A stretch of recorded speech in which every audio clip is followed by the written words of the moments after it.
Yeah. Yeah, go ahead. Sorry, obviously there are many things that we could just jump into discussing about that. Before we actually leave this business about the prophecy in the book of Revelation, chapter 13, I wanted to ask you a question about that first before we move on. And that is that there's somewhat of a trend in biblical studies these days to say that that was talking just about the Roman Empire during the first century, and therefore perhaps we shouldn't be thinking of this as prophetic of the future at all. Now, I don't agree with that, and obviously you don't agree with that either. So I'm just wondering if you could spell out why you think this is actually talking about the future and not just about first century. Absolutely. So that position is known as preterism, which is the position that the prophecies of Revelation have already taken place. And it's one that's held by many members of the Catholic Church. I've certainly had many conversations about that. It's held by other people, biblical scholars. It's a relatively recent position. And let's talk about why I can pretty much categorically state that it's not true. When I first started working on these issues back in 1999, Julian, it was not possible to identify every person on the globe. In fact, the prophecy says all people, and it doesn't just say all people, it then goes into great detail. Rich and poor, I mean really all people. Great and small, I mean everybody. And then it even says free and bond or enslaved or in prison. Everybody. Now, at the time this was written 2,000 years ago, and even 1,000 years after that, if you want to say it happened somewhere in that time span, it was not possible to identify all people. We really, as humankind, did not even have a conception of the extent of the globe, much less Google Maps and satellites that could identify every square foot. And I gave a talk called RFID on the Brink of the Mark, which you can find on YouTube, back in, I think, 2003. And I held up a copy of National Geographic from that year where they were saying, we think we're about to find the last humans on Earth, but we haven't done it yet. And they were talking about uncontacted tribes in the Amazon, in parts of Australia and certain other places where they just we hadn't cataloged everybody. We didn't know where everybody was. So the ability to identify all people on all the earth is a new one. And when I say new, it's probably only been around for about 10 years. So that's one piece. We have never before in all of human history, even if you want to say the Romans enslaved people and did things to them and made them buy and sell in certain ways, that was a very small subpopulation of the globe. It didn't include Africa. It didn't include North and South America. It didn't include, so I think that right there, we've never done that. We've also never required that all people on the globe, or even the people we'd identified, receive a mark to buy and sell. And we've never implemented a system in the past of buying and selling with numbers. So all of this has really come about since the computer era. Most of it has only been here since about 2009, 2007, around the time the cell phone came into play. So this is a very new ability. We are living, Julian, in the first time in human history where we have the technological ability to put all those things together, to identify everyone, to move to a numbered currency, and to physically put a mark on every single human being on the face of the earth. And that's never happened before. Now, yes, some people, just to finish that, go on. Yeah. Well, just to finish that thought, some people will say, and I do believe this, that we see shadows of prophecy in the Bible, that we can look historically at some of these prophecies and see where we had a shadow of it fulfilled. But when you look at the full fulfillment of it, it's so clear that it's happening around us right now that I think to say otherwise would be to maybe not pay attention to current events. Funnily enough, that's exactly what I was going to say then, where I was interjecting. I was going to say that there are recapitulations of prophecy, aren't there, in Scripture? So, indeed, this could have been partially fulfilled at the time of the Roman Empire, but there's no reason at all. And in fact, there is reason, as you've just said, why this should receive a fuller fulfillment in the future. Absolutely. So, can I just ask, what do you understand by the mark on the forehead or on the hand? I mean, there are loads of interpretations, as you know. Is this a branding? Is this talking about some coinage with, a king pressed on the coin? Is this connoting the Jewish phylactery worn on the forehead and tied around the hand? I mean, how do those thoughts fit into how you interpret it? Well, it's interesting, Julian. When I was a child, I couldn't understand the buying and selling with a number part. Now you could ask any 8-year-old, and they'll have 100 answers for you, and we all understand it. So there's no mystery. How do you buy and sell with a number? If anything, it's hard for people to imagine there was ever a time when we didn't do that.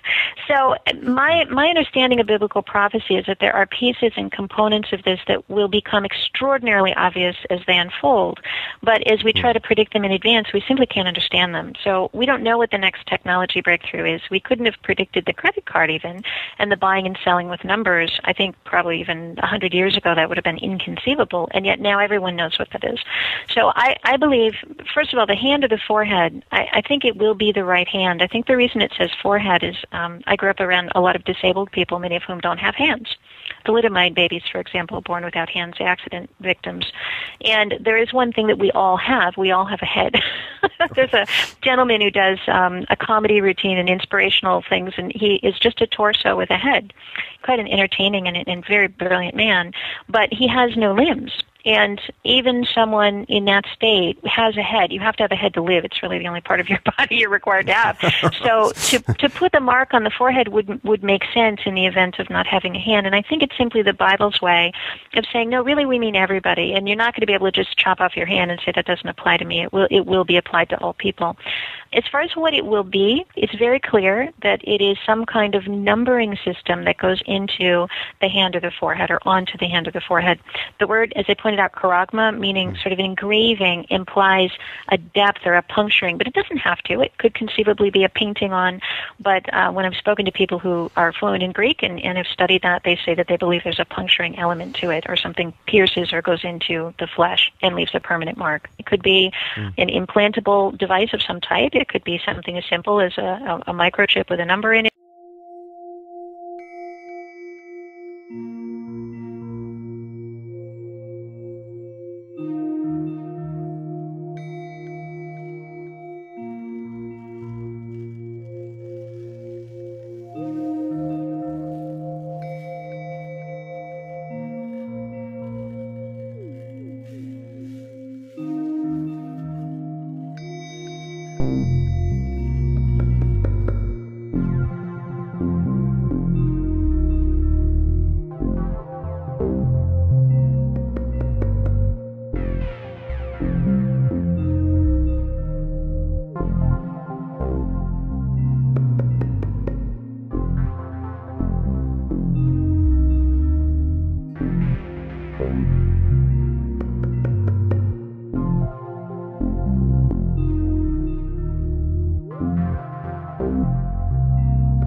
Well, you could certainly.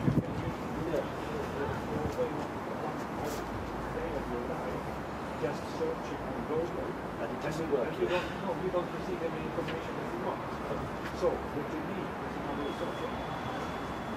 Use the evidence that you're searching for, and that was and that came up with a long list of people that are offering private services. And that wasn't the question I asked, which was pay to subscribe. Link, and that wasn't the right question, so I wasted quite a useful amount of time. And the question that gave the right answer was quite different, because I wasn't looking for alternatives to pay, but I didn't ask the people that.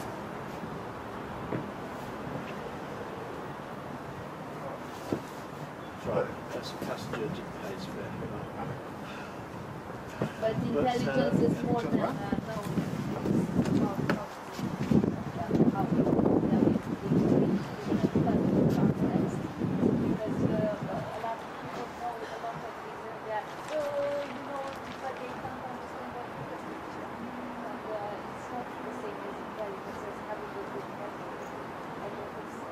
When I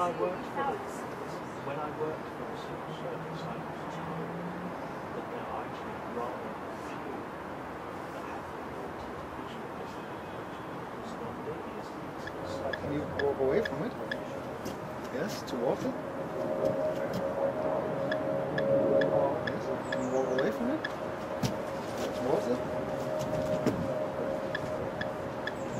Yes. On the way, just move your head away. Ah.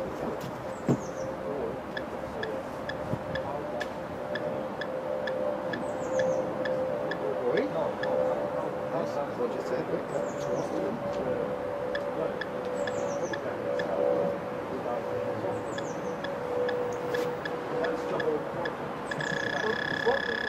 Away from it. Yeah,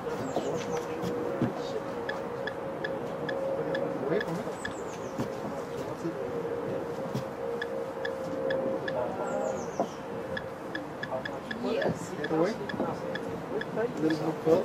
Yeah. And towards the side. Yeah. And towards a bit to this side.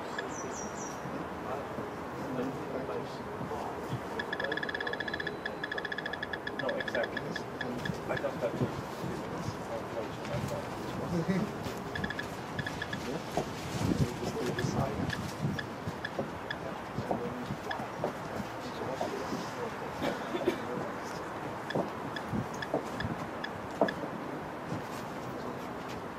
Can be from the middle of the brain too, right? Yeah, from the middle of the brain. Yeah, I feel something too out in there.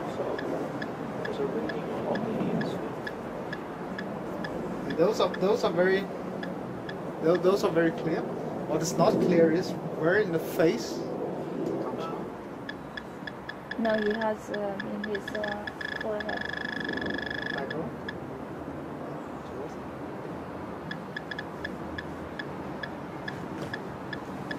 Now I am stunned. I really want to know how the hell I got it. With in injection in the bloodstream. Yes, it comes around, yes. So there's no scar up here. No, not somewhere else. But this one can also be injected directly. Yeah, I know, but it's I can the hear. cavity in the brain, the empty zones in the brain. I don't know. Right, they are empty. Right there, it's only liquid. They can put it in and then later it splits. I don't know for sure. Basically, we got one.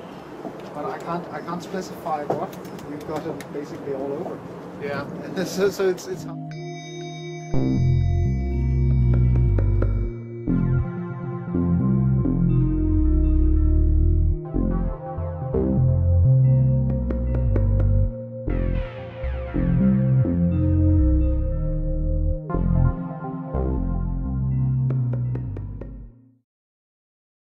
We are anonymous.